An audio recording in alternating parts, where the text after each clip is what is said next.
മക്കളെ നമ്മൾ അടുത്ത ക്വസ്റ്റ്യനൊക്കെ ഒന്ന് ശ്രദ്ധിക്കുക. നെക്സ്റ്റ് ക്വസ്റ്റ്യൻ ശ്രദ്ധിക്കണേ. അടുത്ത ക്വസ്റ്റ്യൻ എന്താണ് നോക്കടാ. Okay, listen. ക്വസ്റ്റ്യൻ നോക്കാം. If A B and adj A inverse plus adj of B inverse are non singular matrices എന്ന് വെച്ചാൽ അതിന്റെ ഡിറ്റർമിനന്റ് 0 അല്ല. Okay, of the same order, then the inverse of note that inverse of ഇവിടെ വേർഡ്സിലാണ് പറഞ്ഞിരിക്കുന്നത്. inverse of this all sum is equal to ഇതിന്റെ inverse എന്താണ്?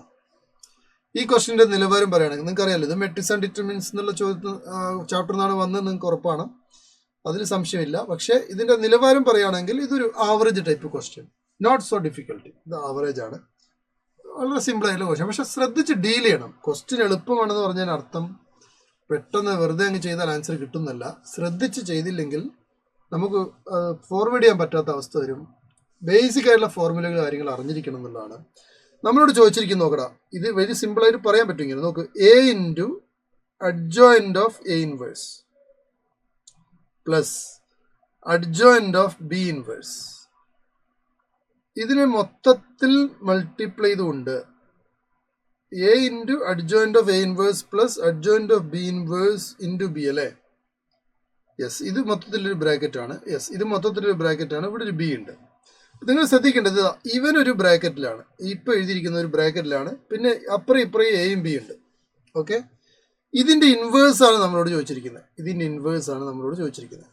അപ്പം ഞാൻ ഈ നടുക്ക് അണ്ടർലൈൻ ചെയ്ത് നിങ്ങൾ എക്സ് എന്ന് എടുത്താൽ ഇതിനെ നമ്മൾ വായിക്കുക A X B all inverse ആണ്. എടാ, നിങ്ങൾ ഇൻവേഴ്സിന്റെ പ്രോപ്പർട്ടി പ്രകാരം നമ്മൾ ഇതിനെ റിവേഴ്സ് ഓർഡറിലല്ലേ എഴുതുക? B inverse X inverse A inverse ഇങ്ങനെയല്ലേ എഴുതുക? സമ്മതിച്ചല്ലോ? യെസ്, ആ പ്രോപ്പർട്ടി ഉപയോഗിച്ചുകൊണ്ട് നമ്മൾ ഇതിനെ എഴുതുമ്പോൾ ആദ്യം നമ്മൾ എഴുതുക ബി ഇൻവേഴ്സ് ആണ്. പിന്നെ നോക്കടാ, adjoint of A inverse plus adjoint of B inverse അതിന് ഇൻവേഴ്സ്. പിന്നെ നമ്മൾ എഴുതുക അവസാനത്തെ ആദ്യം ഉണ്ടായിരുന്ന ഏനെ അവസാനം എ ഇൻവേഴ്സ് ആക്കി എഴുതി. ഇതാണ് അതിന്റെ റിവേഴ്സ് ഓർഡറിൽ നമ്മൾ അതിനെ എഴുതി. ഓക്കെ അല്ലേ? ഇനി എന്താണ് A plus B all inverse എന്ന് പറഞ്ഞാൽ? എടാ, A plus B all inverse എന്ന് പറഞ്ഞാൽ എന്താണ്? A plus B all inverse എന്ന് പറഞ്ഞാൽ എന്താണ്? A inverse plus B inverse ആണോ? യെസ്. അപ്പോ ഇതിന് നമുക്ക് ഒരു ഇതിന് നമുക്ക് അകത്തേക്ക് മൾട്ടിപ്ലൈ ചെയ്ത് കഴിഞ്ഞാൽ ഇതിന് ഓൾറെഡി ഇൻവേഴ്സ് ഉണ്ടോ? Just moment. Yes, there is an inverse അല്ലേ? Okay okay okay, there is an inverse. ഇവിടെ ഒരു ഇൻവേഴ്സ് ഉണ്ടോ? ഇവിടെ ഒരു ഇൻവേഴ്സ് ഉണ്ട്, ശ്രദ്ധിക്കണം. അപ്പോൾ അതിന് ഇൻവേഴ്സ് ഉണ്ടെങ്കിൽ തീർച്ചയായിട്ടും ഇതിനെന്തുണ്ട്? ഇതിനൊരു ഇൻവേഴ്സ് ഉണ്ട് കേട്ടോ ഓൾറെഡി. അത് നിങ്ങൾ ശ്രദ്ധിക്കണേ, ഇതിന് ഓൾറെഡി ഒരു ഇൻവേഴ്സ് ഉണ്ട്. അതിന് ഇൻവേഴ്സ് ഉണ്ടാകുമ്പോൾ ഇതെന്തായിട്ട് മാറും? ഇവിടുന്ന് ഇൻവേഴ്സ് പോവും, അതിന് ഇൻവേഴ്സ് എടുക്കും, ഇൻവേഴ്സ് ഓഫ് ഇൻവേഴ്സ് ക്യാൻസൽ ആയി പോകും. ഇതാണ്, ഇങ്ങനെയാണ് കിട്ടുക.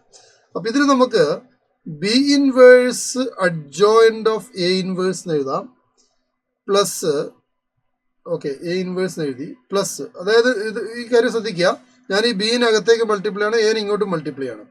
അപ്പോൾ ആ എ ഇൻവേഴ്സും കൂടെ എനിക്ക് ഇവിടെ എഴുതേണ്ടതുണ്ട്. അപ്പോൾ എന് ഇങ്ങോട്ട് മൾട്ടിപ്ലൈ ചെയ്യുമ്പോൾ എ ഇൻവേഴ്സ് എഴുതാം. ഓക്കെ, എ ഇൻവേഴ്സ് എഴുതാം. അപ്പോൾ ഇതൊരു ബ്രാക്കറ്റ് എഴുതോട്ടെ. A inverse plus B inverse adjoint B inverse of into A inverse ആണ്. അപ്പോൾ ഇവിടെ സിമ്പിളായിട്ട് പറഞ്ഞ് ഇത്രയേ ഉള്ളൂ. നോട്ട് വലിയ കൺഫ്യൂഷൻ ഉണ്ടാക്കുന്ന സംഗതിയേ അല്ല. ഇതിന് ഓൾറെഡി ചോദ്യത്തിൽ ഇൻവേഴ്സ് ഉണ്ട്, കണ്ടോ? അത് നമ്മൾ ശ്രദ്ധിക്കാതെ പോരുത്, ഇൻവേഴ്സ് ഉണ്ട്. അപ്പോൾ ഇത് എ, ഇതിന് ഞാനൊരു എക്സ് എന്ന് വിചാരിച്ചു, ഇത് ബി ആണ്. അപ്പോൾ എ എക്സ് ബിന്റെ ഓൾ ഇൻവേഴ്സ് എന്ന് പറഞ്ഞാൽ ബി ഇൻവേഴ്സ് പിന്നെ എക്സ് ഇൻവേഴ്സ്. എക്സിന് ഓൾറെഡി ഇൻവേഴ്സ് ഉണ്ട്. അപ്പോൾ ഇൻവേഴ്സിന്റെ ഇൻവേഴ്സ് എടുക്കുന്ന സമയത്ത് അത് ഇതായി പോകും, നള്ളിഫൈ ചെയ്ത്, സോറി എന്തായി പോകും, ക്യാൻസൽ ആയി പോകും, ഇത് കിട്ടും. പിന്നെയുള്ളത് എന്താണ്? എ ഇൻവേഴ്സ് ആണ്. അപ്പോൾ ബി ഇൻവേഴ്സിനെ അകത്തേക്ക് മൾട്ടിപ്ലൈ ചെയ്യുന്നു, അതിനുശേഷം എ ഇൻവേഴ്സ് മൾട്ടിപ്ലൈ ചെയ്താലും മതി. ഞാൻ രണ്ടും ഒരുമിച്ച് അങ്ങ് മൾട്ടിപ്ലൈ ചെയ്തു, ഇവിടുന്ന് ഇങ്ങോട്ടും മൾട്ടിപ്ലൈ ചെയ്തു. So B inverse into this then A inverse also, B inverse into this and A inverse also, അങ്ങനെ ചെയ്തു. ഓക്കെ അല്ലേ? അവിടെ അപ്പോൾ നോക്കിക്കേ, ഇപ്പൊ നിങ്ങൾ പഠിച്ചിട്ടുണ്ട് adjoint of A into A inverse എന്ന് പറഞ്ഞാൽ എന്താ? Adjoint of A into A inverse എന്ന് പറഞ്ഞാൽ determinant A inverse into I അല്ലേ? Determinant A inverse into I ആണ് കേട്ടോ, adjoint of A into A inverse. അപ്പോൾ determinant of A into I ആണ്. അപ്പോൾ നിങ്ങളത് മനസ്സിലാക്കണം മക്കളെ. അപ്പോൾ ഇതിനെ നിങ്ങൾ എഴുതേണ്ടത് ഇങ്ങനെയാണ്. ലിസൺ. ബി ഇൻവേഴ്സ് എഴുതി, അതായത് ഈ ബി ഇൻവേഴ്സ് അതേപോലെ എഴുതി. ഓക്കെ അല്ലേ? പിന്നെ adjoint of A inverse into A inverse എന്ന് പറഞ്ഞു കഴിഞ്ഞാൽ determinant of A inverse into I അങ്ങനെ എഴുതി, പ്ലസ് ബി ഇൻവേഴ്സ് എഴുതി, പിന്നെ ഇവിടെ determinant B inverse into I എന്ന് എഴുതി. B inverse by determinant A എന്ന് എഴുതാം ബൈ പ്രോപ്പർട്ടി, പ്ലസ് ഇവിടെയാണെങ്കിൽ എന്താണടാ ബി ഇൻവേഴ്സ്. ഓക്കെ, ഒരു സെക്കൻഡ്. ഇവിടെയാണെങ്കിൽ എന്താ വരിക, അഡ്ജോയിന്റ് ഓഫ് എ ഇൻവേഴ്സ് എന്ന് പറയുമ്പോൾ ബി ഇൻവേഴ്സ് അവിടെ എഴുതി 1 okay determinant A inverse into I എന്ന് എഴുതി, plus B inverse into adjoint of B inverse A inverse എന്ന് പറഞ്ഞാൽ B inverse into I into A inverse എന്നാണ് വരിക. ബി ഇൻവേഴ്സ് കറക്റ്റ് ആയിരുന്നു, ഐ ഇൻറ്റു എ ഇൻവേഴ്സ് എന്നാണ് വരിക, ഈ എ ഇൻവേഴ്സ്. അപ്പോൾ ബി ഇൻവേഴ്സ് എന്ന് പറഞ്ഞാൽ എന്താണ്, adjoint of B. B inverse എന്ന് പറഞ്ഞാൽ എന്താണ്, adjoint of B divide by determinant of B ആണ്, but already determinant is there, അപ്പോൾ അത് എഴുതി. ഓക്കെ, പ്ലസ് ബി ഇൻവേഴ്സ് എന്ന് പറഞ്ഞാൽ എന്താണ്, adjoint of B divide by determinant of B into and this ഇവിടെ ഡിറ്റർമിനന്റ് ബി അല്ലേ. യെസ് മക്കൾ, ഇതിന് ഡിറ്റർമിനന്റ് ഉണ്ട് കേട്ടോ. So determinant B adjoint of A വരും, adjoint of A by determinant of A വരും. So what we have common is adjoint of 1 by determinant A, അതാണ് common. 1 by determinant AB into adjoint of A plus adjoint of B ആണ്. ഇതിന് ഞാൻ A എന്ന് എഴുതി മനസ്സിലാകുന്നില്ലെങ്കിൽ അതൊന്ന് correct ചെയ്യാം. ഇതാണ് A ആണ് കേട്ടോ. യെസ്, അപ്പോൾ adjoint of A plus adjoint of B ആണ്. പിന്നെ അതിൻ്റെ കൂടെ ഒരു 1 by determinant AB ഉണ്ടാവും. So that also have to consider. So option ഏതാണെന്ന് ചോദിച്ചു കഴിഞ്ഞാൽ ഓപ്ഷൻ 3 ആണ് കറക്റ്റ് ആയിട്ട് വരിക. ആൻഡ് സീ ദിസ്, നിങ്ങളിവിടെ ശ്രദ്ധിക്കേണ്ട ഒരു കാര്യം എന്ന് പറഞ്ഞാൽ adjoint of A into A inverse എന്ന് പറഞ്ഞാൽ determinant of A into I ആണ്.